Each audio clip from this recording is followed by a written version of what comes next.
ফ্যাসিবাদের কোনো ষড়যন্ত্রে পা দিয়ে এই দেশে আর সফল হওয়া সম্ভব না। বিভিন্ন লাইনে ওরা আসতে চেয়েছিল, সবগুলো ওদের শেষ হয়ে গেছে। ওরা আনসারকে লাগিয়েছে, রিকশাকে লাগিয়েছে। এমন কোনো জিনিস এই দেশে নেই যাকে ব্যবহার করে নাই, একটাও সফল হয়নি। কারণ দেশের মানুষ সব তখন এক ছিল। এখন ওরা চেষ্টায় আছে কি করে এদের ভেতরে ফাটল ধরানো যায়। এইটা নিয়ে যদি ওরা সফল হয়ে যায়, আবার কিন্তু আগের ওই অবস্থায় ফিরে যাওয়া লাগবে। তখন কব্বরে যেয়ে ঘুমানো লাগবে। এই 15.5 বছরে অনেকেই কবরের ভেতরেও রেখে রেখে রাত কাটিয়েছেন, আমি জানি। কেউ গাছতলায়, কেউ বাঁশতলায়, কেউ ধানের খেতে। কি বানিয়ে বললাম এটা? এ অবস্থা যায়নি। চাচা এরশাদ বলেছিল, ঘরে থাকলে খুন, বাইরে থাকলে গুম হয়ে যাবে। এই অবস্থা আবার ফিরে আসুক আমরা চাই না। আমরা চাচ্ছি এ দেশটা শান্ত যখন হচ্ছে, শান্ত শুধু না, আমরা নিরাপত্তাও চাই।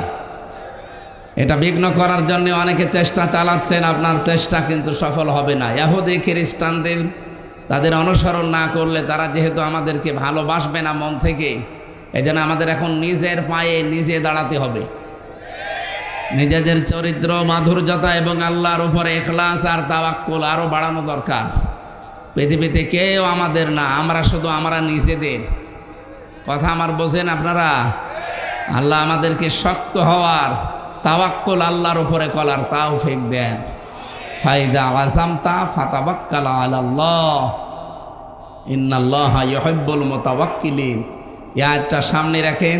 যারা জ্ঞানী মানুষ অবশ্যই আপনারা বুঝেছেন আমি কি বলতে চাই। আল্লাহ তুমি আমাদেরকে এই কঠিন পরিস্থিতিতে অন্তত আরশ থেকে সাহায্য করো, বলেন আমিন। যিনি আমাদেরকে শুধুমাত্র মানুষ বানাননি, কথা বলা শেখাননি, আমাদের সম্মান দিয়েছেন। এই সম্মান নিয়ে আগামীতে কেউ যেন সিনিমিনি খেলতে না পারে, সেজন্য ঐক্যবদ্ধ হওয়ার এখনই দরকার। ঐক্যবদ্ধ মানে সারা দেশের সব মানুষ এক হওয়া লাগবে, বিষয়টা এমন না। আপনি 5 জন থাকেন কিন্তু ঐক্যবদ্ধ থাকা লাগবে। কথা বুঝতেছেন? নাই তো এই যে মানুষকে যারা সম্মান দেয় না, মানুষের সম্মান হানি করে, এটা আবার ফিরে আসবে।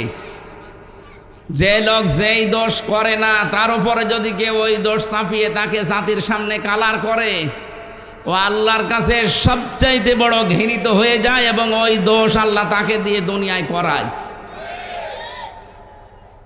আর এটা কিন্তু আগস্টের 5 তারিখের আগে এই দেশ আর নেই। আগে নাই আমাদের চোখে চশমা ছিল, এখন তো চশমা নেই, সব আমরা দেখতে পাচ্ছি।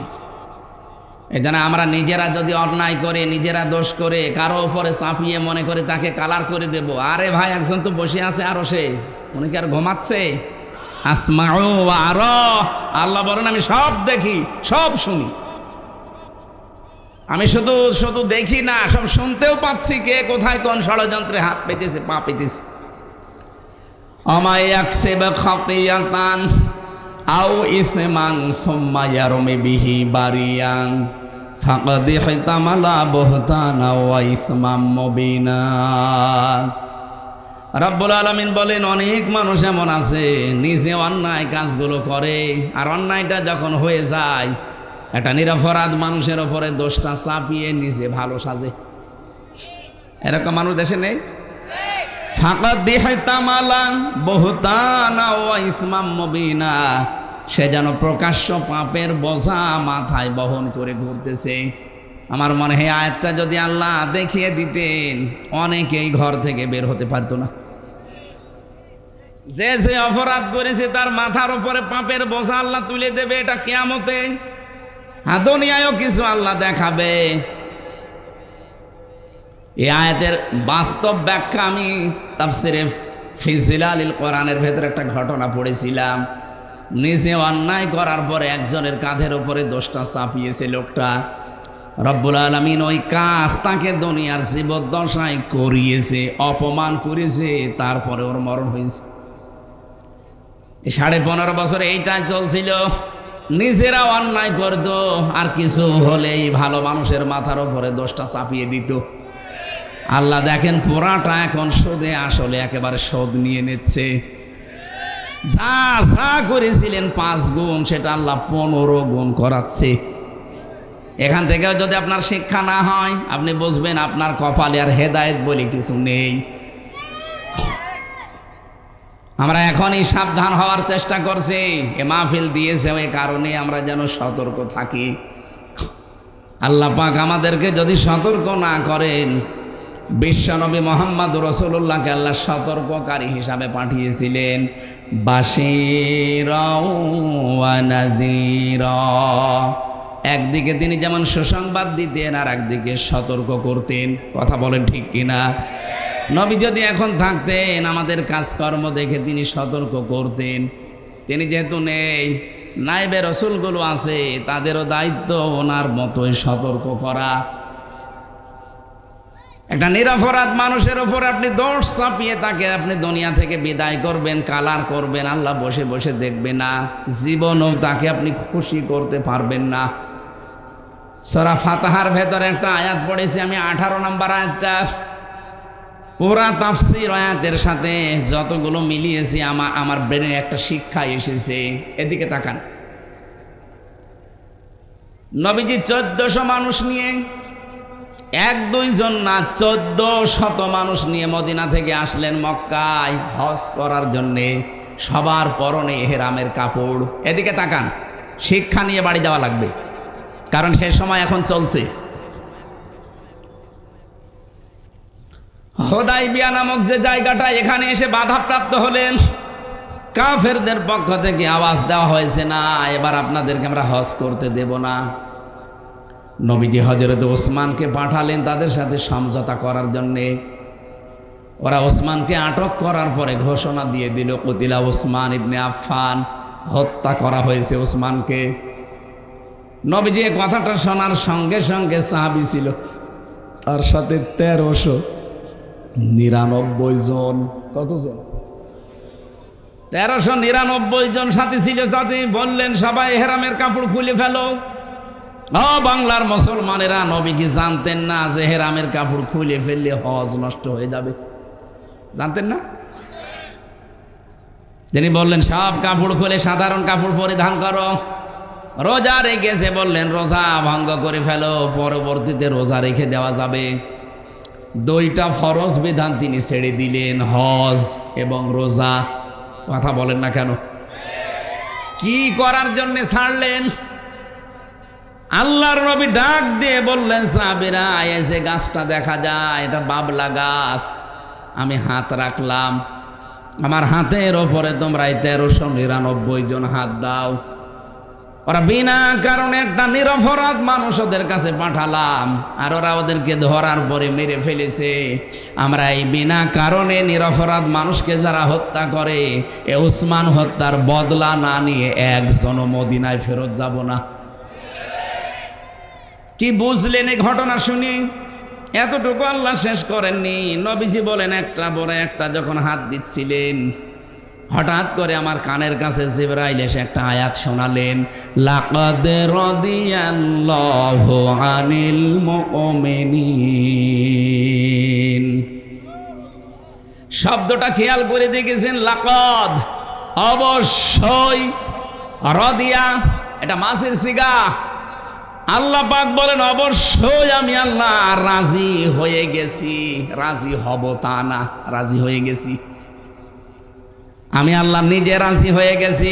আলাল মুমিনিনা, এই মুমিনদের উপরে, ইযি ইউবাইউনাকা, যারা আপনার কাছে হাত দিয়ে এই বায়াত নিচ্ছে, এই শপথ পাঠ করছে, ফাআলিমা মা ফি কুলুবিহিম, তাদের মনের ভেতরে যেটা আছে এটা আমি আল্লাহ জানি। এটা কিন্তু লোক দেখানোর জন্য না, এরা মন থেকে এই বায়াত নিচ্ছে, এই শপথ পাঠ করছে। তাহতা শাজারাতি, এই গাছের নিচে। হে নবী, আপনি এদেরকে শুনিয়ে দেন, আপনাকে আমি জানিয়ে দিলাম যে আমি কিন্তু রাজি হয়ে গেছি। যারা মন থেকে এই শপথ বাক্য পাঠ করছে, এ পর্যন্ত ফালিমা মাফি কুলুবিহিম পর্যন্ত জিবরাইল বলে থেমে গেছে। এটা তাফসিরে, আধুনিক তাফসিরে দেখবেন এ পর্যন্ত বলার পরে ফেরেশতা থেমে গেছে, আর কথা বলে না। আয়াত তো শেষ হয়নি। যারা তাফসীর বোঝেন তাদেরকে বলছি, হযরতে জিবরাইল ফেরেশতা আয়াত নাজিল করেছেন যখনই দুইটা জায়গায় আমি থেমে যেতে দেখেছি তাফসীরের ভেতরে, তার ভেতরে এটা একটা, আর সূরা তাওবার ৮০ নম্বর আয়াতের অর্ধেক নাজিল করার পরে তিনি থেমে গিয়েছিলেন। একটু ভালো করে বসেন।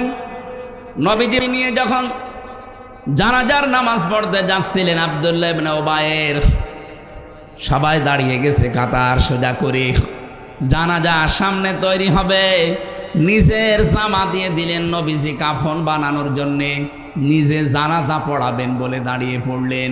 হযরত ওমর নিষেধ করেছিল, তারপরও তিনি শোনেননি।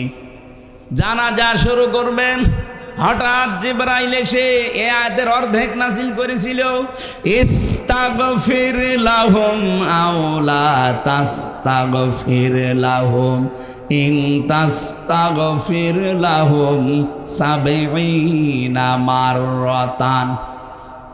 এ পর্যন্ত বলার পরে জিবরাইল আর বলে না। এটা তাফসীরে হাক্কানিতে পাবেন। হযরতে জিবরাইল এসে শোনালেন, হে নবী, এই লোকটার জন্য আপনি ক্ষমা চান আর না চান সমান হবে। আপনি যদি এর জন্য ৭০ বারও আল্লাহর কাছে মাফ চান, আল্লাহ মাফ করবে না। এ পর্যন্ত বলার পরে নবীজি বলেন, আমি মনে মনে সিদ্ধান্ত নিচ্ছিলাম যে ৭০ বার যদি আল্লাহ মাফ না করে, আমি এই লোকটার জন্য ৭১ বার মাফ চাবো। কতবার? আল্লাহ তার ৭১ বারের নাম দেয়নি, ৭০ মাররাতান পর্যন্ত দিয়েছে, যে ৭০ বার। এ পর্যন্ত বলে তিনি যখন সিদ্ধান্ত নিতে যাবেন, হঠাৎ করে ফেরেশতা জিবরাইল আয়াতের পরবর্তী অংশ তাকে শোনালেন, ফালা ইয়াগফিরাল্লাহু লাহুম।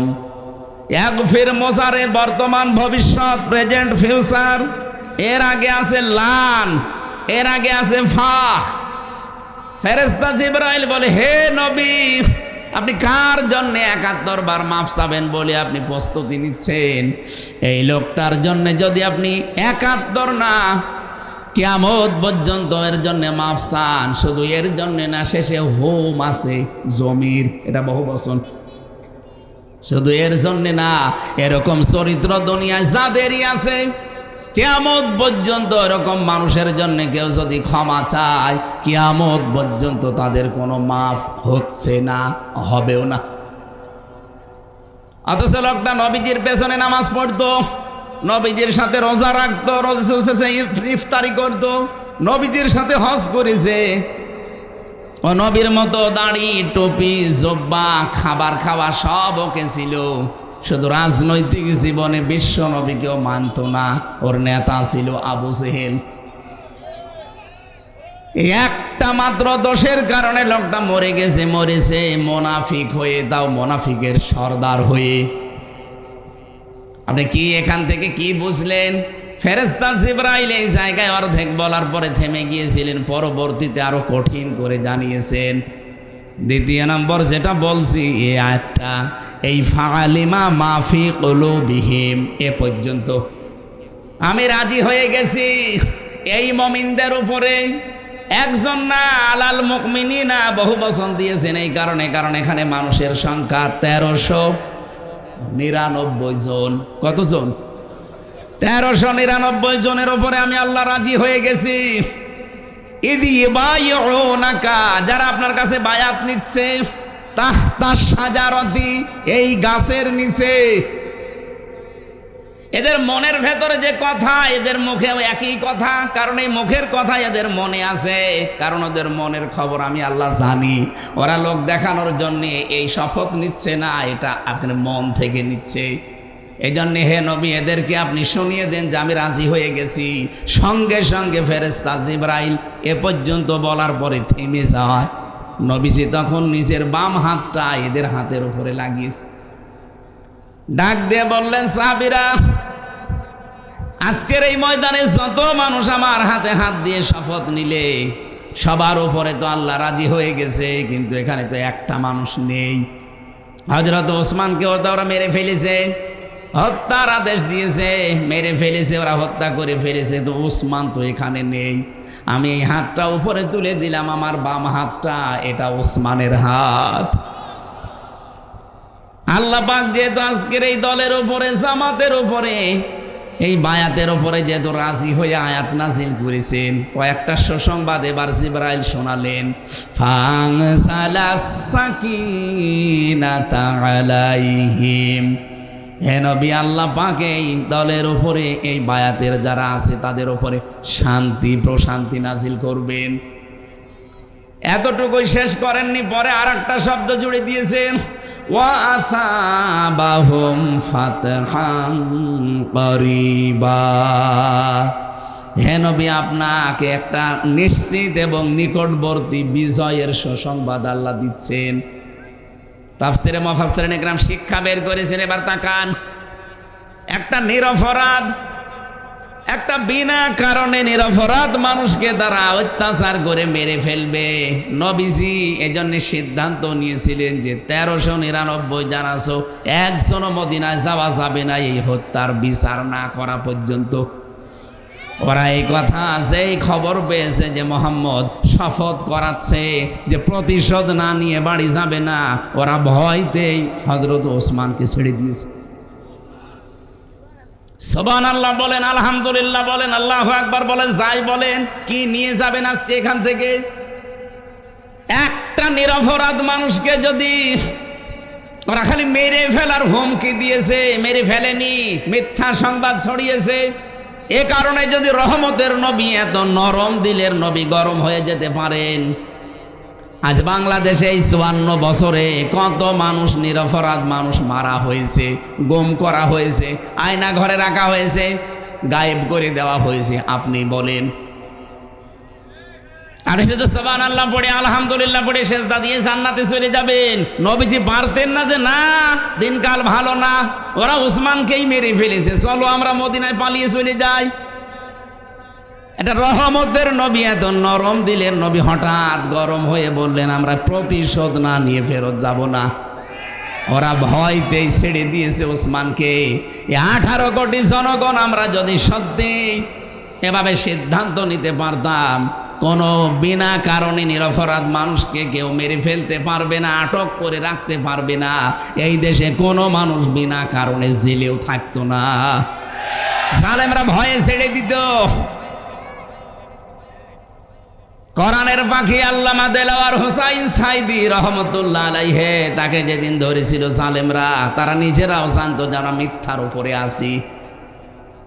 সারা জীবন যে লোকটা কোরআন প্রচার করলো, সারা পৃথিবীর কত দেশে 50টা বছর প্রচার করে বেড়ালো, আর তার নামে মামলা দিয়েছে ধর্মীয় অনুভূতিতে আঘাত দানকারী, শয়তান পর্যন্ত হাসে। যে লোকটা ধর্ম প্রচার করে বেড়ায়, তার নামে দিয়েছে ধর্ম অবমাননাকারী। আপনি নবীজির এই ঘটনার সাথে মিলান, আমার মনে হয় মিলে যাবে। নবীজি এসেছে আল্লাহর নবী হজ করার জন্যে, আর ওরা বলছে না, আল্লাহর ঘর আমরা তাওয়াফ করতে দেব না। যিনি মালিক তারই কোনো খোঁজ নেই, ভাড়াটিয়া যারা তারাই মনে হচ্ছে মাতুব্বর। যারা আল্লাহকে বিশ্বাস করে না, মানে না, শুধু ব্যবসার কারণে কাবা ঘরকে দেখিয়ে রাখে এই কাফেররা। ওই সময় কাবা ঘরকে তারা রক্ষণাবেক্ষণ করতো, দেখে রাখতো, হাসিদেরকে পানি পান করাতো ব্যবসার কারণে। আবু জেহেলের লোকজন, কারণ এখান দিয়ে ব্যবসা করা যায়। আর যিনি মালিক এই কাবার, তার রসুলকে তারা হজ করতে দেয় না। যারা ইসলামের ধারক বাহক, ইসলামের প্রচারক, তাদের নামে মামলা দেওয়া হয় এমন যারা ইসলাম ধ্বংস করতে চায়। বাস্তবতা যেই দাঁড়িয়েছে, এই দেশে যদি সত্যিই কোনো নিরপরাধ মানুষের ওপর এরকম আন্দাজে কোনো দোষ চাপিয়ে দেন, আমরা যদি আল্লাহর সাকিনা চাই, আল্লাহ পাকের যদি নিকটবর্তী বিজয় দেখতে চাই, এখন আর দল মত দেখা যাবে না, ঐক্যবদ্ধ হওয়া লাগবে এই নিয়তে। ওরা একজন মানুষকে যদি বিনা অপরাধে একটা নিরপরাধ মানুষের বিরুদ্ধে থাকার কারণে মহান আল্লাহর নবী যদি ঐক্যবদ্ধ হয়ে 1399 জনকে শপথ করাতে পারে, 18 কোটি মানুষকে আর শপথ নেওয়া লাগবে, আমার কিন্তু মরা লাগবে। কথা বলেন না কেন? নিরপরাধ কোনো মানুষের ক্ষতি এই দেশে যদি হয়, আমার সব কিছু পেছনে আল্লাহ নষ্ট করে দিবে। সুতরাং এটা ঠিক রাখার জন্য ঐক্যবদ্ধ এই মুহূর্তে হন। এই দেশে আর কোনো নিরপরাধ মানুষকে আমরা ক্ষতি করতে দেব না, সে যেই হোক। আমার আদর্শের সাথে তার মিল নেই, আমার দলের সাথে মিল নেই, আমার মতের সাথে মিল নেই, আন্দাজে এক দোষ তার উপরে চাপিয়ে দেব, অথচ নিজে আমি ওই দোষে দোষী। এক কথা বলে না কেন? আর যদি সত্যি আমরা শক্ত হতে পারতাম নবীজির মতো, এটিএম আজহারুল ইসলামকে ওরা 17 বছর আটক করে রাখতে পারতো না, ভয়তে ছেড়ে দিত। আমরা তো ইসলামের কাছে নেই, আমরা আছি শুধু লা ইলাহা ইল্লাল্লাহ, কাউকে কিছু বলবো না, যে যা করছে করুক গা। নরসিংদীর মুসলমানেরা, আমার তো মনে হয় আমি এখান থেকে কি নিয়ে আসতে চেয়েছি আপনারা বুঝেছেন। আজকে থেকে সিদ্ধান্ত নিয়ে যাবেন, আমি সংখ্যায় কম তাতে কি, নিরপরাধ মানুষের ওপরে আমরা কোনো দোষ চাপাতে দেব না, সে যে দলের লোক হোক। আপনি নিজে অন্যায় করবেন আর একটা ভালো মানুষের উপরে দোষটা চাপিয়ে নিজে সাধু সাজবেন, সে দিন এখন আর নেই। এক কথা বলেন না কেন? তাহলে আল্লাহ দুইটা জিনিস আমাদের সামনে দিতে চান, ফাংজালা সাকিনাতা আলাইহিম ওয়া আসাবাহুম ফাতাহান করিবা। আর এই দুইটা এখন সামনে আমরা দেখতে পাচ্ছি। আল্লাহ আমাদেরকে যেন এই আয়াতটা চর্ম চোখে দেখার সুযোগ করে দেন, বলেন আমিন। অন্যায়ের বিরুদ্ধে ঐক্যবদ্ধ হওয়া লাগবে। লোক কম বেশি ওইটা দেখা দেখিনি, 5 জন থাকেন 7 জন থাকেন, ওইটাই যথেষ্ট। কথা বলে না কেন? ওরা মক্কায় লক্ষ লক্ষ মানুষ বাস করে, আর নবীজি মাত্র 1399 জনকে নিয়ে সিদ্ধান্ত নিয়েছিলেন, ভয়তে উসমানকে ছেড়ে দিয়েছে। আজ যারা বিভিন্ন অপকর্ম করছেন, উল্টাপাল্টা কাজ করছেন, আপনারাও ছেড়ে দিতে বাধ্য হবেন যদি আমরা এক হতে পারি। আল্লাহ আমাদেরকে আয়াতের শিক্ষাটা নেওয়ার তৌফিক সবাইকে দাও, বলেন আমিন। এজন্য মানুষের সম্মান যেন নষ্ট না হয়, খেয়াল রাখা লাগবে। মানুষের সম্মান আল্লাহর আরশের মতো। নবীজি শুধুমাত্র মুসলমান না, মানুষ হিসাবে বিবেচিত যারা, তাদেরকেই সম্মান দিয়েছেন। বুখারী শরীফের হাদিস, বিশ্ব নবী বলেন, মসজিদে নববীতে বসে আছি, হঠাৎ সামনে দিয়ে একটা লাশ যাচ্ছিল, ইহুদির লাশ। দাঁড়িয়ে গেলেন। সাহাবীরা বলে, হুজুর আপনি দাঁড়ান কেন? ওটা তো ইহুদির লাশ। নবীজি বলেন, ইহুদি তাতে কি হয়েছে? ওটা তো মানুষ। ওটা কি? বলেন বলেন। উনি তখন এই আয়াতটা শুনিয়ে দিলেন, লাকাদ কাররামনা বানি আদম। আল্লাহ পাক এখানে শুধু মুসলমান, শুধু অন্যান্য কোনো জাতির নাম এখানে দেননি, কোনো মমিনের নাম কোনো মুসলমানের নাম আল্লাহ দেননি। যে মুসলমানরা সম্মান দিয়েছি, মুসলমানদেরকে, ইমানদারদেরকে সম্মান দিয়েছি না, বনি আদম সন্তান যারা, যে ধর্মই মানুক না কেন, ওর সম্মান আছে না নেই? আমরা মানুষকে সম্মান দেওয়া শিখবো ইনশাআল্লাহ। দরুদ আর সালাম পড়ছি নবী মুহাম্মদুর রাসূলুল্লাহ সাল্লাল্লাহু আলাইহি ওয়াসাল্লামের প্রতি, যার আদর্শ এই পৃথিবীর একমাত্র আদর্শ। আজ যারা বিশ্ব নবীকে বাদ দিয়ে অন্য কারো আদর্শ মেনে চলেন, আপনি লিখে নিতে পারেন আপনি জাহান্নামী। আল আদাবুল মুফরাদে আছে 6 নাম্বার হাদিসে 3 নাম্বার পয়েন্টে পাবেন। যারা বিশ্ব নবীকে বাদ দিয়ে অন্য কাউকে আদর্শ মানেন, আমার কাটসাট কথা ভাই, আপনি মরে যাবেন, কোনো হিসাব লাগবে না, কোনো বিচারও লাগবে না আপনার, মরে গেলে আপনি জাহান্নামী।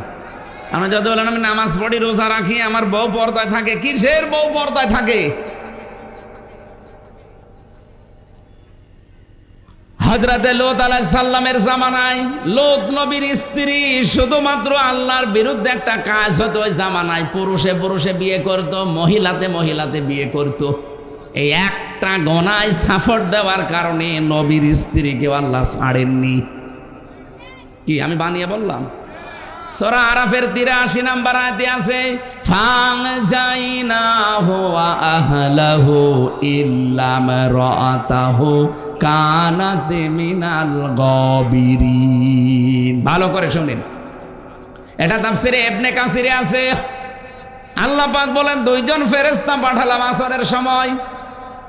ফেরেশতারা এসে বলে, লূত নবী আপনার আহাল পরিবার যারা আছে, আপনার উম্মতদেরকে নিয়ে এখান থেকে চলে যান, মাগরিবের সময় আল্লাহর গজব এখানে নাজিল হবে, কিন্তু সাবধান, আপনার স্ত্রীকে আপনি নেবেন না। প্রশ্ন আসতে পারে, লূত নবীর স্ত্রীর চরিত্র খারাপ ছিল? এই দুইজন বললেন। আরে ভাই, নবীদের চরিত্রের স্ত্রী খারাপ না, স্ত্রীর চরিত্র, কোন নবীর স্ত্রীর চরিত্র খারাপ না। কারণ কোন হারাম রক্তের ভেতরে আল্লাহ নবীদের রক্ত পৌঁছান নাই। তিনি চরিত্রহীনাও ছিলেন না, তারপরও আল্লাহ তাকে জাহান্নামে দিলেন একটাই মাত্র কারণ, তলে তলে সেই মহিলাটা চরিত্রহীন লোকদেরকে সাপোর্ট করত।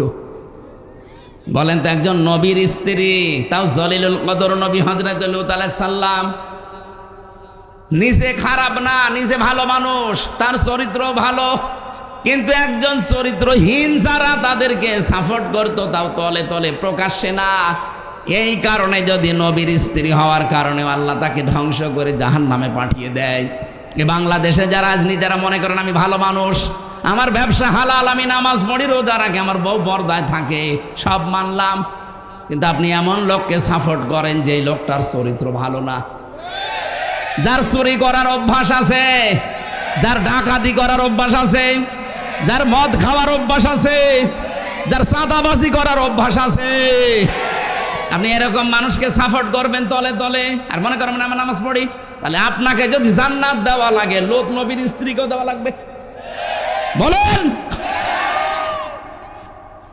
আমি আপনাকে বাঁচাতে চাচ্ছি, আমি দেখতে পাচ্ছি আপনি জাহান্নামে যাচ্ছেন। সূরা হুদ 12 নম্বর পারা 12 নম্বর পৃষ্ঠার 1 নম্বর লাইনের 98 নম্বর আয়াত।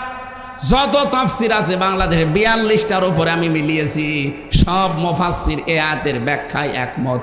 আমি সামারাইজ করে শুধু বাংলাটা বলছি।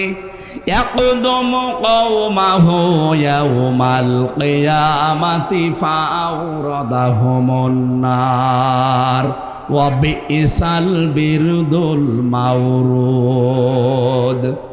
আয়াতের বাংলায় যে আলেম বসে আছে, আয়াতের সব মুফাসসির বাংলা অর্থ দিয়েছে এইটা, যে দলের নেতা জাহান্নামী, ওই দলের যত কর্মী আছে সব জাহান্নামী। নেন এই আয়াতটা কেটে কোরআন থেকে বাদ দিয়ে দেন, আপনার কোন বাবা পারে দেখি দেন।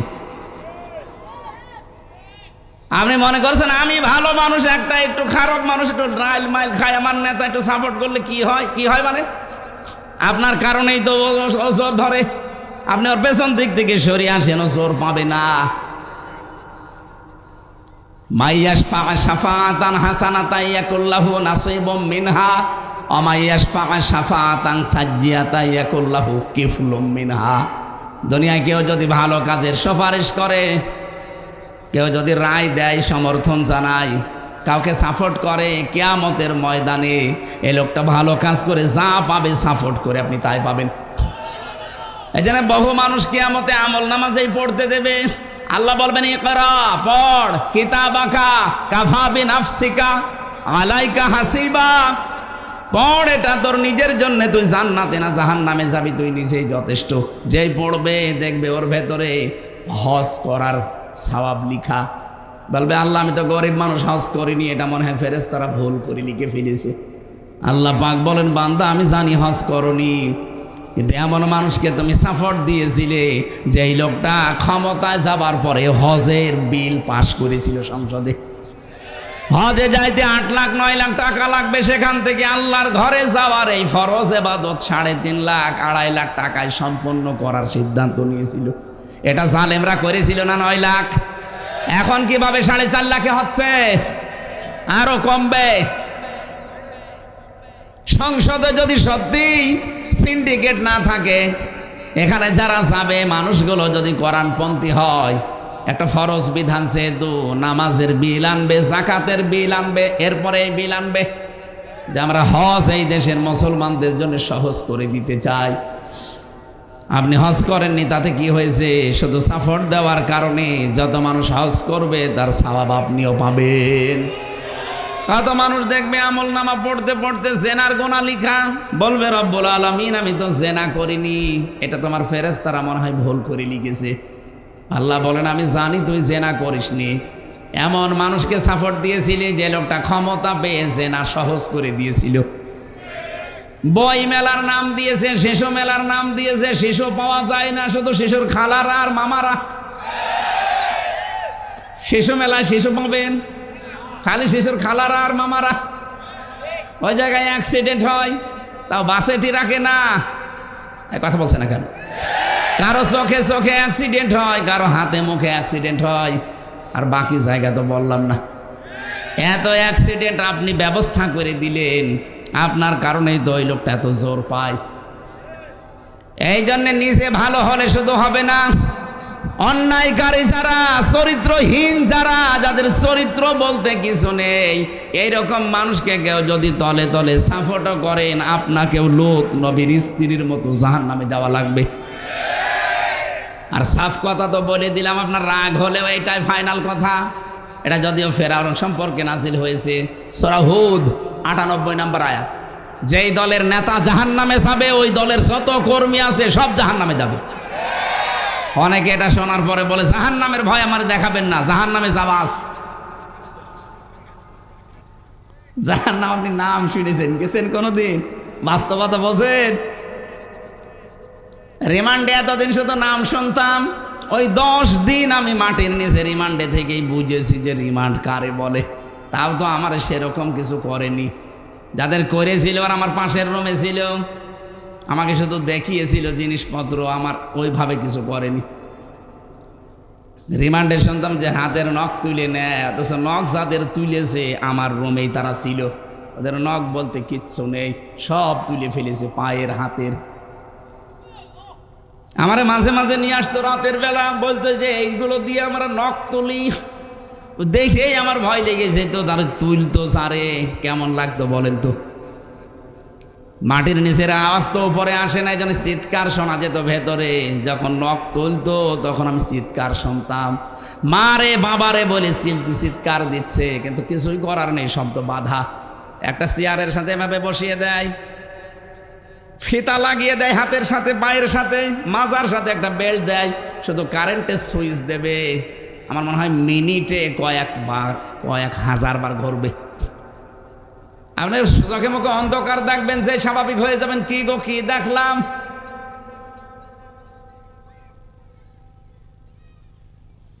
ডিম নিয়ে এসে সামনে রেখে দেয়, বলেন এই যে, মনে হয় যে ডিম খাওয়াবে না, অন্য জায়গায় দেবে। এই দৃশ্যগুলো দেখার পরও আমি বলেছি না, এই মিথ্যা কথা আমি বলতে পারবো না। আমার 11টা না 12টা পয়েন্ট লিখে দিয়েছিল যে এইটা ম্যাজিস্ট্রেটের কাছে যে বলবেন, তাহলে আপনারা কালকে ছেড়ে দেব। যে কি কি আছে পড়ে দেখলাম, সব আকিস গ্রুপের বিরুদ্ধে। আমি আকিসে চাকরি করতাম, ওদের খতিব ছিলাম। ওদেরকে একটা বিপদে ফেলবে, এই কারণে ওদেরকে বিপদে ফেলবে মানে টাকা নেবে। 2 নম্বরে জামাত ইসলামের বিরুদ্ধে, শিবিরের বিরুদ্ধে, দেশের বিরুদ্ধে আমাকে এরা টাকা পয়সা দেয়, আমি যেন দেশের বিরুদ্ধে কথা বলি। এই কথাগুলো ম্যাজিস্ট্রেটের কাছে যে বলবেন না, এত মিথ্যা কথা বলা সম্ভব না। আপনি কি করবেন করেন। এই জন্যই তো টাঙিয়েছিল, মাথায় দড়ি দিয়ে আমার 11 ঘন্টা টাঙিয়েছে। এই কারণে আমার পেছনে হ্যান্ডকাপ দিয়ে বেঁধে দিয়ে, পায়ের সাথে শিকল লাগিয়ে, ডান্ডা বেড়ি দিয়ে, চোখ বেঁধে দিয়েছে কালো কাপড় দিয়ে। আমি ফিরাই 3 ওয়াক্ত নামাজ ইশারায়, 4 ওয়াক্ত নামাজ ইশারায় পড়েছিলাম, নামাজও পড়তে দেয়নি শয়তানরা মারে। এই দুপুরবেলা নিয়ে গেছে 12টা সাড়ে 12টার দিকে, একবারে রাত 11:30টার সময় নিয়ে এসেছে। সারাদিন ওই মাটির নিচে, ওই ঘরের ভেতরে। জহরের নামাজ, আসরের নামাজ, মাগরিবের নামাজ, এশার নামাজ কখন হয়েছে আমি জানি না, খালি এশারায় পড়েছিলাম। এই নামাজ পড়ার কথা বললে গালি দেয়। কি হয় নামাজ পড়ি, নামাজ পড়ি, আবার দেখি না ও নাকি নামাজ পড়ে। আবার আল্লাহর ভুল ধরে যে আল্লাহর এই কাজটা ঠিক হয়নি। নরসিংদীবাসী,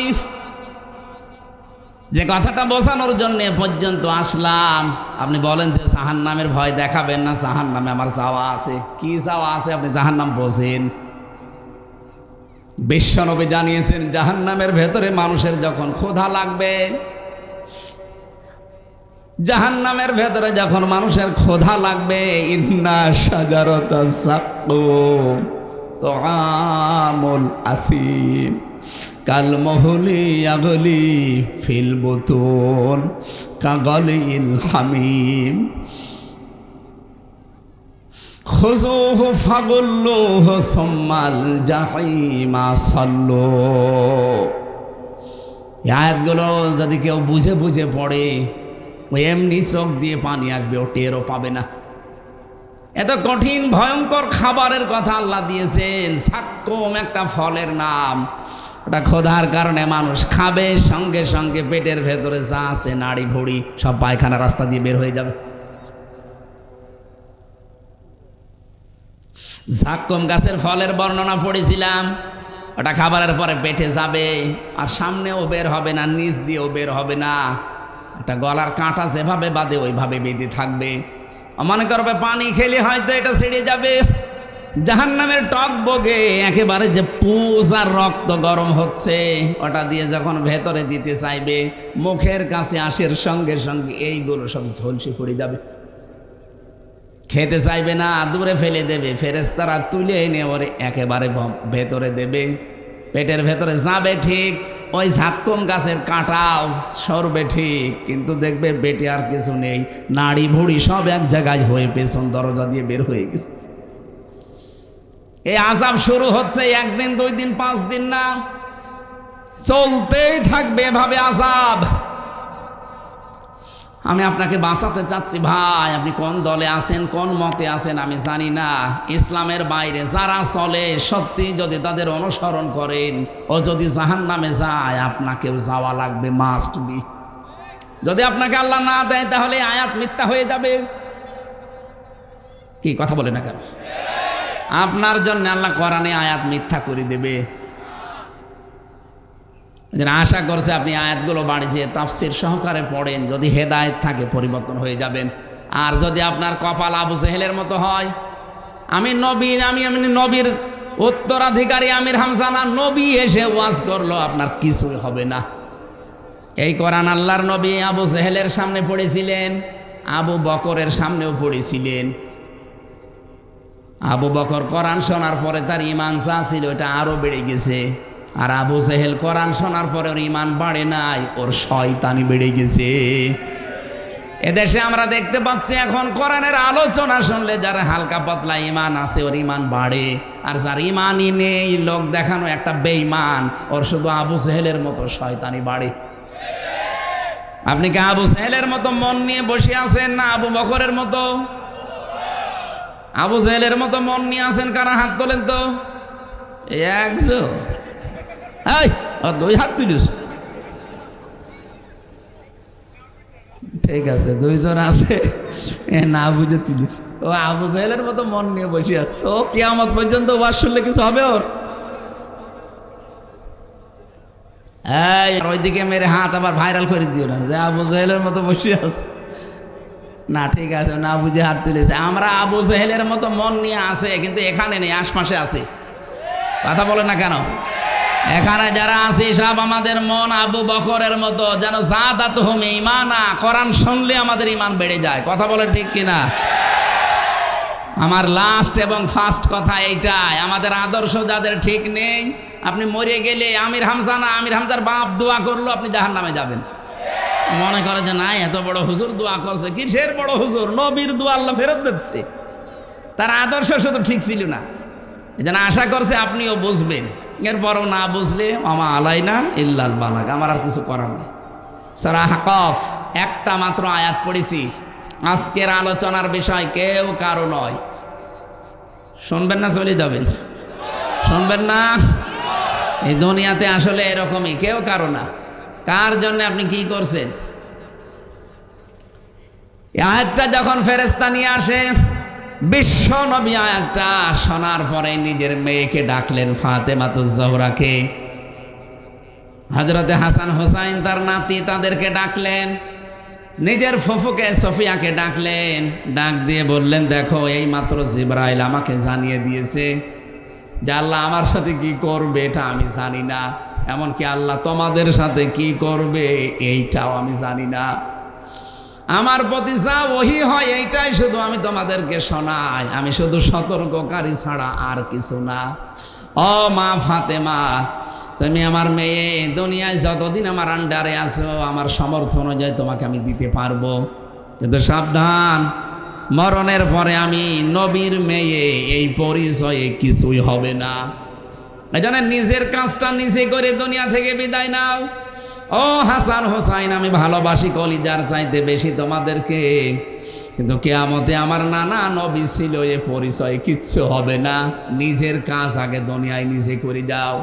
ফুফুকে বললেন, হে আমার বাবার বোন, আপনি আমার ফুফু, কিয়ামতের দিন এই পরিচয় আপনি দিতে পারবেন না, আমার ভাতিজা নবী ছিল মোহাম্মদ, আমারে মাফ করো না। নিজের চরকায় নিজে তেল দেবেন। নিজের কাজ যদি নিজে করে যেতে না পারেন, কারো উপরে ভরসা করে কোনো লাভ। নবী যদি নিজের মেয়েকে, নাতিকে, ফুফুকে কথা বলতে পারে, আজ বাংলাদেশে কত ভণ্ড নামে পীর আছে, তারা আমাদেরকে অভয় বানিয়ে দিয়ে রেখেছে। কোনো চিন্তা নেই, বাবা আছে। কিসের বাবা? ও বাবারই কি হবে, ও বাবা জানে। এই জন্য কারো উপরে ভরসা করে কোনো লাভ নেই। ফাইদা নফি খফিস সরি ফালা আংসা বাবাইনাহুম ইয়াউমা ইযিল ওয়ালা ইয়াতাসাআলুন। সূরা মুমিনুন 99 নম্বর আয়াতে আল্লাহ, 101 নম্বর আয়াতে আল্লাহ জানিয়েছেন, সিংহায় যখন ফুৎকার দেওয়া হবে, সঙ্গে সঙ্গে যত রকমের সম্পর্ক ছিল সব কাট হয়ে যাবে। নসবের বহু বচন আনসাব, সব সম্পর্ক কাট হয়ে যাবে। এমনকি কিয়ামতের দিন যখন তুমি উঠবে, পরিচিত মানুষ থাকলে সে তোমার পরিচয়ও দেবে না। ইয়াউমা ইযিন ওয়ালা ইয়াতাসাআলুন, সামনাসামনি যদি দেখাও হয়ে যায়, ও বলবে না এটা আমার ছেলে ছিল। তাফসিরে আমি পড়েছি, মুফাসসির লিখেছেন, ফি জিলালিল কোরআনে সাইয়্যিদ কুতুব লিখেছেন, কিয়ামতের দিন অনেক সন্তান তার মায়ের পা ধরে 500 বছর পড়ে থাকবে। 500 বছর পরে মা মুখের মতো লাথি দিয়ে বলবে, দুনিয়া আমার বিয়েই হয়নি, ছেলে পাবো কোথায়? কার কথা বলছেন আপনি টের পেয়েছেন? আপন মায়ের কথা।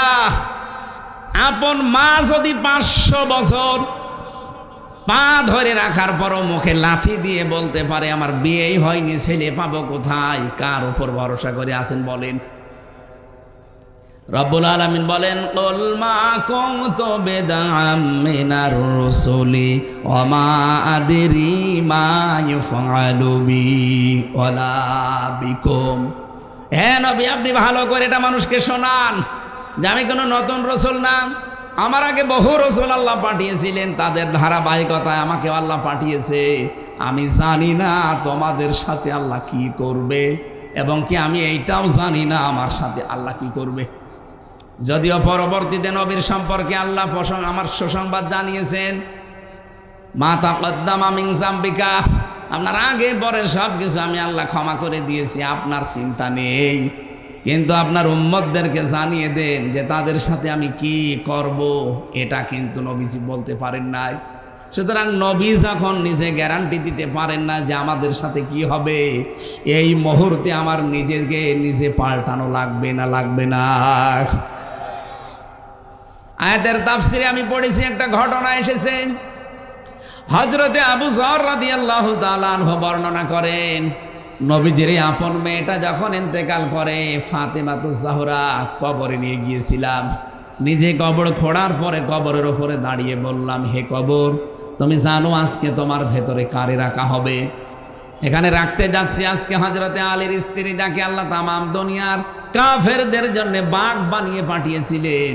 সাবধান, হযরতে আলীর স্ত্রীর সাথে বিয়াদবি করবা না। কোনো আওয়াজ নেই।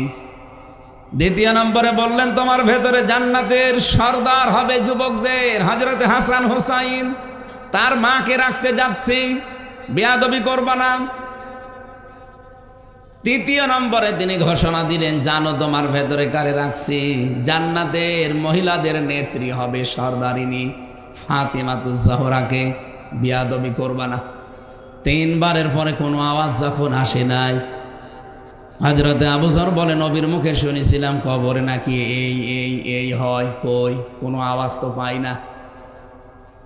এবার তিনি চতুর্থ নম্বরে বলেছিলেন, কবর, আমি নবীর মুখে বহু কথা শুনেছি তোমার সম্পর্কে, তোমার ভেতরে যারা রাখছি তিনি কিন্তু বিশ্ব নবী মুহাম্মদ রাসূলুল্লাহর কলিজার টুকরা মেয়ে ফাতেমা। খবরদার, খবরদার, বিয়াদবি করবা না। হঠাৎ কবরের মানুষের মতো কথা বেরিয়ে আসছে। আবু যর কান খাড়া করে শোনো আর মানুষকে শুনিয়ে দাও। আমি হযরত আলীর স্ত্রী চিনি না, জান্নাতের নেত্রী ফাতেমা চিনি না, হাসান হোসাইনের মা চিনি না, বিশ্বনবী মুহাম্মদুর রাসূলুল্লাহর মেয়েকেও চিনি না। কাজকর্ম যদি দুনিয়ায় ভালো থাকে আমি জান্নাত হয়ে যাব, কাজ যদি ভালো না হয় আমার ভেতরে আসলে আমার আচরণ টের পাবে। একদিক থেকে শুধু একটা চাপ দেব, এই পাশের হাড় ওই পাশে গিয়ে মিশবে। হযরত আবু যর বলেন, ওই দিন আমি একটা চিৎকার দিয়ে কবর থেকে উঠে পড়লাম, জীবনে আর কোনোদিন সংসার করার সাহস পাইনি। নবীর মেয়ে ফাতেমা তো জোহরা এত বেশি পর্দাশীলা ছিলেন, এই পৃথিবীতে এত বেশি পর্দার কথা আমি আরো কারো জীবনে পাইনি। তিনি মরণের পরও পর্দা যেন লঙ্ঘন না হয় স্বামীকে বলতেন, স্বামী মারা গেলে বেশি মানুষ ডাকবেন না, কয়েকজন মানুষকে ডেকে রাতের বেলা তাড়াতাড়ি কবরে দিয়ে দেবেন। দিনের বেলা যদি জানাজা করেন হাজারো মানুষ আসবে, হয়তো উপরে কাপড় দিয়ে ঢাকা থাকবে, এর উপরেও অনেক মানুষ আমাকে দেখে বলবে নবীর মেয়ে এরকম মোটা ছিল, এরকম লম্বা ছিল। মরণের পরও আমার পর্দা ঠিক রাখা লাগবে, এটা যেন লঙ্ঘন না হয়। মা বোন যারা এসেছেন, সম্মানিতা মা বোনেরা, আপনার অবস্থান কোথায়? তিনি মরণের পরও যেন পর্দা লঙ্ঘন না হয় সে ব্যাপারেও সতর্ক। আর আমরা নিজেদের যত রকম গোপন অঙ্গগুলো আছে এগুলো আরো মানুষকে দেখাতে পারলে নিজেকে ধন্য মনে করে। আমি শয়তানের প্রথমে কয়েকটা কাজ কারবার বলছিলাম না, যে অহংকারী, শয়তান অপচয়কারী। শয়তানের আর একটা বড় কাজ হচ্ছে শয়তান যৌনতা ছড়াতে ভালোবাসে। ও কিন্তু জান্নাত থেকে আদম এবং হাওয়াকে বের করে দেবে এই উদ্দেশ্য তার প্রথমে ছিল না। শয়তানের প্রথম উদ্দেশ্য ছিল আদম আর হাওয়াকে আমি উলঙ্গ করে দেখব। বলেন নাউজুবিল্লাহ। এই জন্য যৌনতা ছড়াতে যারা ভালোবাসে, নিজেকে উলঙ্গ করে মানুষকে দেখাতে যারা ভালোবাসে, বুঝবেন ওটাকে শয়তান দখল করে ফেলেছে। আজকে মাওলানা আলমগীর সাহেব যদি বাড়ি যায়, স্ত্রীকে সালাম দেওয়ার পরে স্ত্রী যদি বলে কুকুরের বাচ্চা, ওনার রাগ হবে? রাগ হবে ওনার? না না, জ্ঞানী মানুষ হলে রাগ হবে না, চিন্তা করবে আমার শিক্ষিতা মেয়ে, এ ধার্মিক বউ, একটা ভালো বংশের মেয়ে, কোনোদিন আমার মুখের ওপরে মুখ তুলে কথা বলে না, আজকে আমারে গালি দিচ্ছে শুকুরের বাচ্চা, কুকুরের বাচ্চা। অবশ্যই এর জিনে ধরেছে। কিসে ধরেছে? স্বাভাবিক নেই, আরে ভূতে ধরেছে, জিনে ধরেছে। ওগুলো চলে গেলে আবার ঠিক হয়ে যাবে। স্বাভাবিক থেকে অস্বাভাবিক আচরণ করলে যদি জ্ঞানী মানুষের কথা বলতে পারে যে আমার বউ ভূতে ধরেছে, জিনে ধরেছে, আপনি যখন দেখবেন আপনি যৌনতা ছড়াতে ভালোবাসেন, যেগুলো দেখানো দরকার স্বামীকে ওগুলো পাবলিককে দেখান, মনে করবেন আপনি আর মানুষ নেই, আপনাকে শয়তান দখল করে ফেলেছে।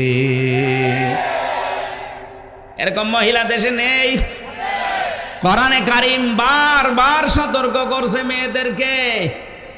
আমি জানি শুধু নামাজ পড়ে, শুধু রোজা রেখে এই পৃথিবীতে শুধু নামাজ পড়ে রোজা রেখে আপনি জান্নাতে যেতে পারবেন না। দুইটা কাজ খুব বেশি করা লাগবে, একটা পর্দা আর একটা স্বামীর হেফাজত। স্বামী এই বিষয়টা যদিও ছোট্ট মনে হচ্ছে, ওর মর্যাদা কত বেশি আপনি জানেন। সম্মানিতা মা বোনেরা, নবীজি বলেন আমি যদি এই পৃথিবীতে আল্লাহ বাদে সেজদার অনুমতি দিতাম, মেয়েদের কানের কাছে মুখ নিয়ে বলতাম স্বামীর পায়ে সেজদা করো। আপনি বোঝেন তার মর্যাদা কি, কোথায় আল্লাহ তাকে রেখেছেন। হযরতে খাদিজাতুল কুবরা জীবনে এক ওয়াক্ত নামাজ পড়েননি, একটা রোজা রাখেননি, একবারও হজ করেননি, 1 টাকা যাকাতও দেননি, কারণ এগুলো নাজিল হয়েছে তার সব ইন্তেকালের পরে। অথচ তার জন্য আল্লাহ জান্নাতে একটা ঘর আলাদা বানিয়ে পাঠিয়ে দিয়েছে, যেটা সুসংবাদ দাও জিবরাইল, নবীকে বলো তার স্ত্রী খাদিজার জন্য ঘর আল্লাহ জান্নাতে অলরেডি বানিয়ে রেখেছে। কেন তার জন্য ঘর বানিয়েছে? একটাই মাত্র কারণ ছিল, দুনিয়াতে তিনি স্বামীর খেদমত করে খুশি করে ফেলেছিলেন। এই জন্য নবীজি খাদিজা ইন্তেকারের পরও ভুলতে পারেননি। মাঝে মাঝেই বলতেন আল্লাহ কিয়ামতে যখন সবাই সবাইকে ভুলে যাবে, আমি যেন কঠিন ময়দানে আমার খাদিজাকে ভুলে না যায়। কি করেছিলেন যে কিয়ামতের কঠিন ময়দানেও আপনাকে ভুলতে চাই না, আর আপনি বেঁচে থাকতেও বেচারা আর একটা বিয়ে করতে চাই। মেয়েদের যে সমস্ত কাজ কারবার গুলো আছে অধিকাংশ মেয়েরা ওগুলো পালন করে না, এই জন্য বাংলাদেশে পরকীয়া প্রেম বাড়তে আছে। এক নম্বরে ইদা নাসারা ইলাইহা সাররাতুহু, স্বামী যখন বাইরে থেকে আসবে যত গুরুত্বপূর্ণ কাজ থাক সব বাদ দিয়ে স্বামীকে খুশি করা লাগবে। হয় কথাবার্তা দিয়ে, আচার আচরণ দিয়ে, দরকার কাঁতো কত দেবেন, কি কাঁতো কত দেওয়া যায় নাই, অসুবিধা কি? এটা আপনার আসল কাজ। এইটা অনেক স্বামী আপনার কাছ থেকে পায় না, এই জন্য অনেক মানুষ দেখা যাচ্ছে লাইন করে, ওই দেখেন চিল্লাচ্ছে, তার মানে ও লাইনে আছে। আপনি করবেন, আপনার জন্য গোনা নেই, কারণ আপনার স্ত্রী তো আপনাকে রেসপন্স করে না, কি করবেন আপনি? সম্মানিত মা বোনেরা, আমি জানি আপনার ভয় পাচ্ছে এখানে, এই জন্য অনেকে চিল্লাচ্ছে না, একজন শুধু চিল্লিয়েছে। আপনি মনে করছেন এ আর কি, এতটুকু আর কি হয় না, এমনি নবীজি এটা বলেন না, পুরুষের মনকে আল্লাহ এইভাবে বানিয়েছে, নিজের আসলটার কাছ থেকে যখন পায় না তখন নকলটার দিকে ছোটে। এই কথা বলেন না কেন?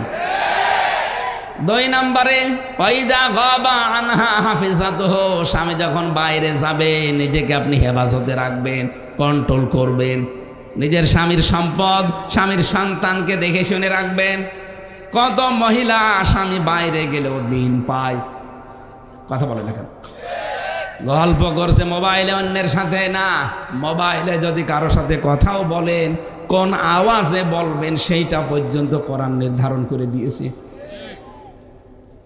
সূরা আহজাবের 33 নম্বর আয়াতে আছে আকারনা ফি বুয়ুতিকুন্না ওয়ালা তাবাররাজনা তাবাররুজাল জাহিলিয়াতিল উলা। হে নবী, মেয়েদেরকে বলেন তারা যেন জাহিলি যুগের মেয়েদের মতো রূপ সৌন্দর্য প্রদর্শন করে বাইরে না আসে। মা বোনেরা, আপনারা খেয়াল করেন, খাদিজাতুল কুবরা রাদিয়াল্লাহু তাআলা আনহাকে জান্নাত দেওয়ার একটাই কারণ, আমি তার পুরা জীবনী পেয়েছি, তিনি স্বামীকে এত বেশি খুশি রাখতে পেরেছিলেন, স্বামীকে এত বেশি সাপোর্ট দিয়েছিলেন। রাতের বেলা যখন নবীজি আসতেন, খাদিজা স্বামীর জন্য বিছানায় না ঘুমিয়ে দরজার সাথে হেলান দিয়ে ঘুমাতেন। এই কাজগুলোতে আল্লাহ খুশি হয়ে জান্নাতে একটা ঘর বানিয়ে তার জন্য জীবিত অবস্থায় পাঠিয়ে দিয়েছে। এজন্য স্বামীর হেফাজত করা, স্বামীর সম্পদ, স্বামীর সম্মান, স্বামীর সন্তান এবং নিজেকে হেফাজত করে যদি স্বামীর জন্য কেউ প্রস্তুত করে রাখতে পারেন, আমার বিশ্বাস কিয়ামতে আপনি খাদিজার সাথে জান্নাতে থাকতে পারবেন। যে ঘরটা আল্লাহ পাঠিয়েছিলেন জান্নাতের, ওটা কেন পাঠিয়েছেন? ফেরেশতা জিবরাইল এসে ঘোষণা দিয়েছিলেন, হে নবী, আপনি খাদিজাকে বলবেন এই ঘরটা আল্লাহ তার জন্য পাঠিয়েছে, জান্নাতের ভেতরে বানিয়েছে একটাই কারণ, কারণ আপনার জন্যে খাদিজা ঘরটাকে নয়েজ মুক্ত রাখে, আওয়াজ মুক্ত রাখে।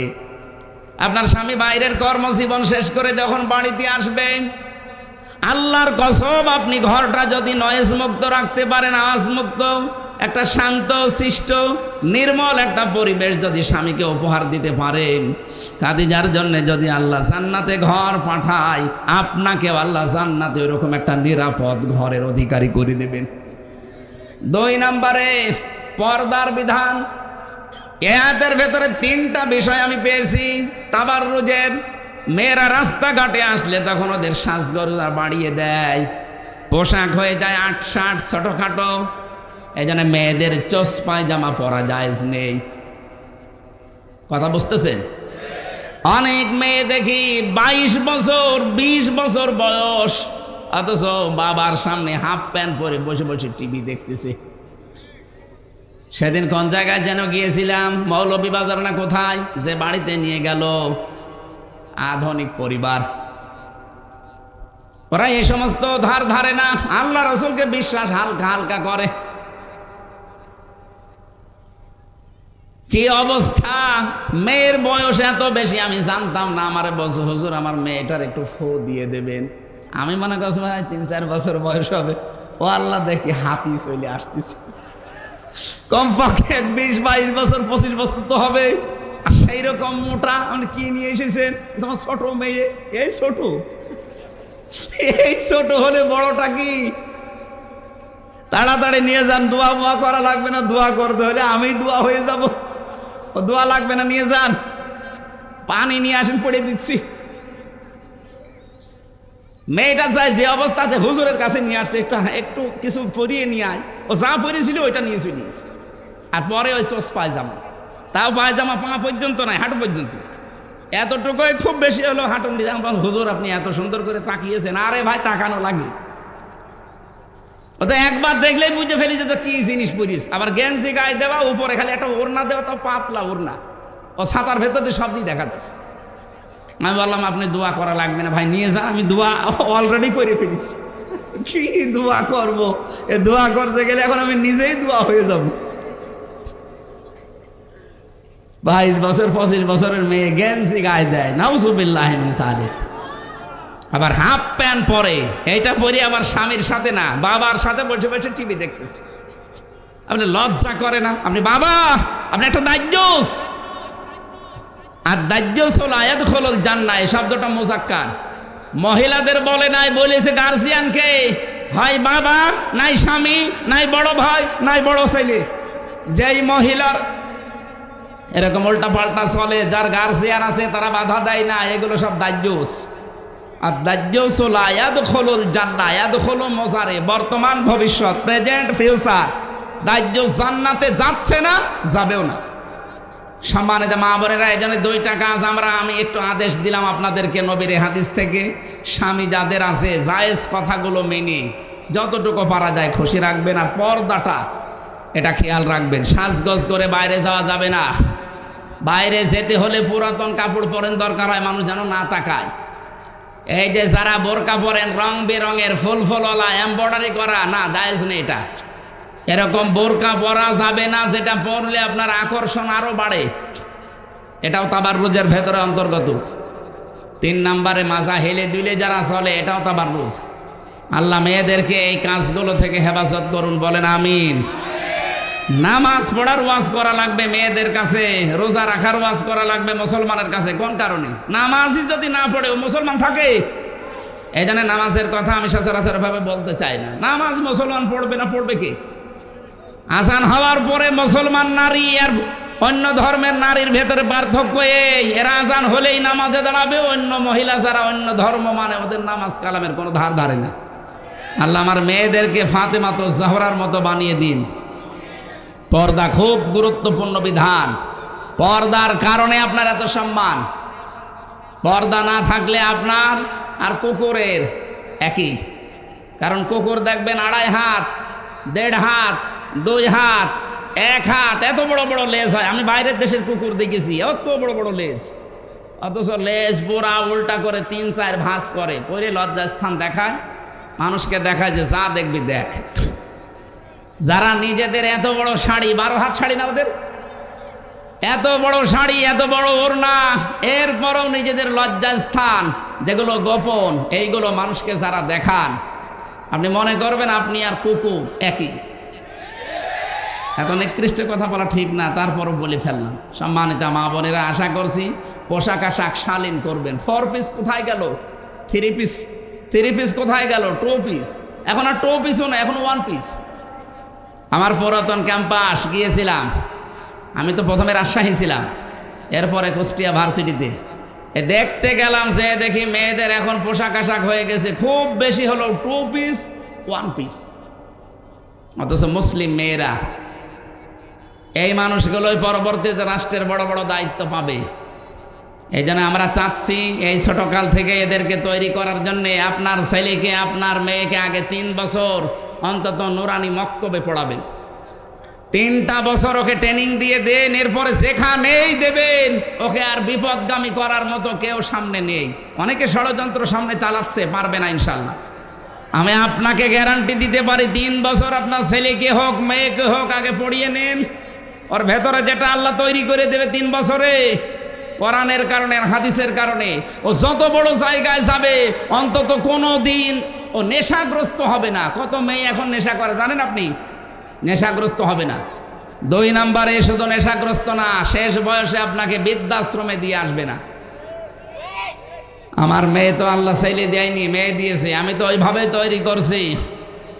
আপনিও তৈরি করেন, শেষ বয়সে গ্যারান্টি দিয়ে দিলাম। আমি একেবারে খোলাখুলি বলছি, মেয়েকে যদি চরিত্রবান এবং মেয়েকে দায়িত্বশীলা হিসাবে গড়ে তুলতে চান, পরিবারের স্বামীর এবং বাবা মার, আপনি ইসলামী ছাত্রী সংস্থায় নির্দ্বিধায় ভর্তি করে দেবেন।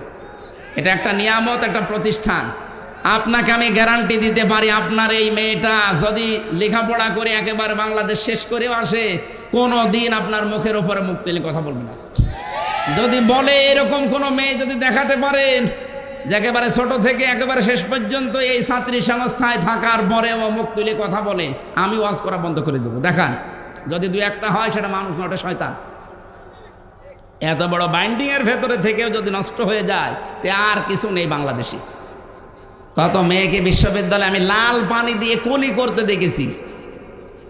ওই খালেদা হলে, হাসিনা হলে, এরপরে ফজিলাতুন্নিসা শেখ মুজিব হলে মেয়েরা থাকে।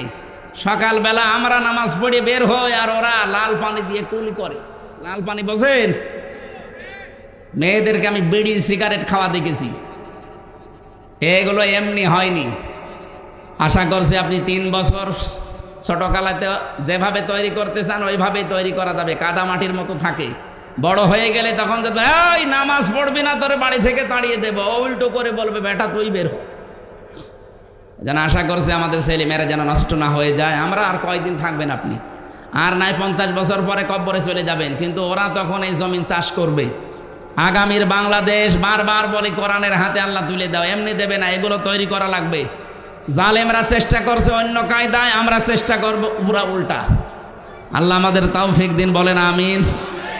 আমার দায়িত্ব শুধু ইনাত্তাবিউ ইল্লা মা ইউহা ইলাইয়া, যা ওহী নাযিল হয়েছে ওইটা পৌঁছিয়ে দেওয়া।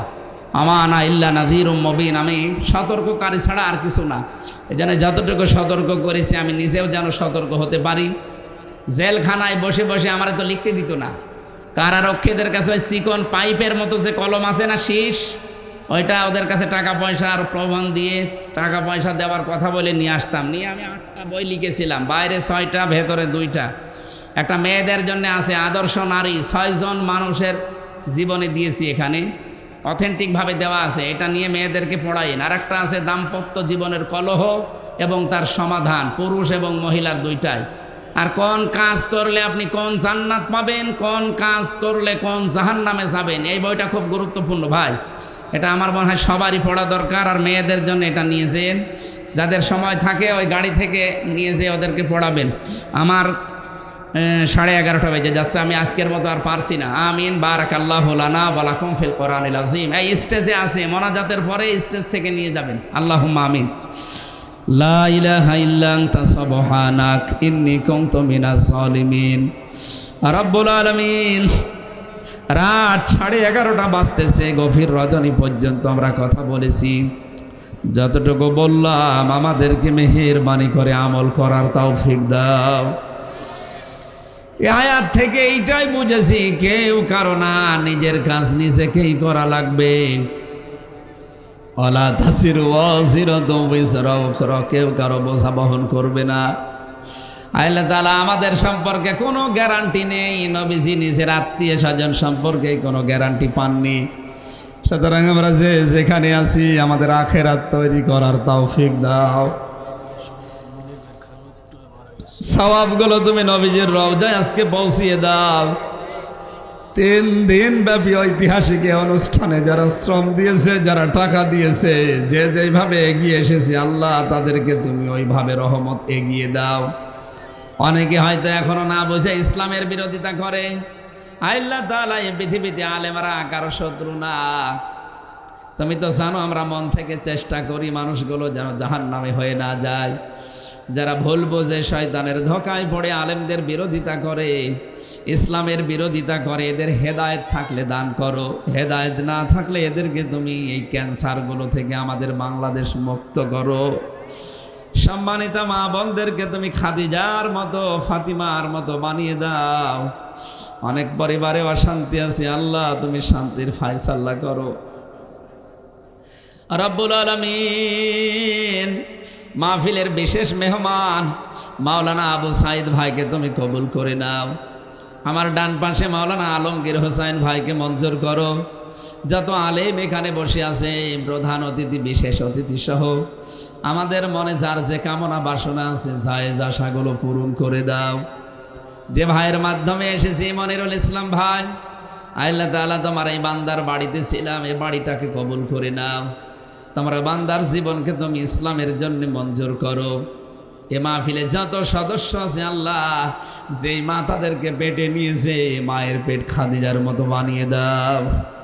আগামীর এই দেশটা তুমি কোরআনের হাতে তুলে দাও। কখন কার কাছে মরণ আসে আমরা কেউ জানি না, মরণ আসলেই যেন পড়তে পারি লা ইলাহা ইল্লাল্লাহু মুহাম্মাদুর রাসূলুল্লাহ।